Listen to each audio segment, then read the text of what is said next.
السلام عليكم، عاملين ايه؟ تعالوا بقى دلوقتي احكي لكم على تجربتي مع حلة المحشي. عايزه اخد رايكم في حلة المحشي دي الاول، ايه رايكم فيها؟ طبعا لسه نازله من على البوتاجاز دلوقتي وبتدخن. الف هنا وشفا. الجو امبارح كان ساقع جدا في اسكندريه وما زال ساقع طبعا. ما كانش ينفع في الغدا غير يا اما حلة محشي زي دي يا اما حلة عدس اصفر. فربنا اختار لنا ان احنا ناكل حلة محشي. فانا طبعا امبارح كنت مرهقه جدا وتعبانه وسقعانه، فقلت طب هو لزوم ايه ان انا احط كل حاجه في حله.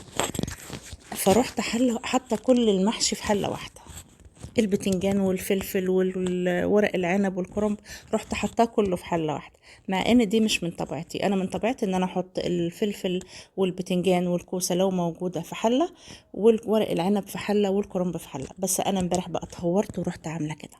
وطبعا كنت مقلقه يا ترى طعم المحاشي هتكون طعمها ايه. والله طلعت جميله جدا وخطيره جدا. ولما تتزنقي زي كده وتكوني مرهقه وتعبانه، حطيهم كلهم في حله واحده، بلا حلل كتير بلا غيره. نيجي بقى على وطبعا معاها شويه شوربه ومعاها حته فرخه، وكلي احلى حاجه، وقومي تدفي ودفي ولادك بحله زي دي. وكل سنه وانتم طيبين. طبعا الشتاء جميل جدا وحاجه جميله قوي. ده الاوردر بقى اللي طلع قبل ما اسوي المحشي بتاعنا. آه، كرنب زي ما انتم شايفين، وبتنجان وفلفل ورق عنب. وطبعا التوم ده بيبقى في التسوية اساسي، مع معلقتين صلصة، مع كمان الشوربة بتاعتك وحتة سمنة بلدي وشوية زيت. بس هتضيفي على ورق العنب ليمون طبعا. تعصري ليمون على الشوربة وانت بتسويه مع التوم.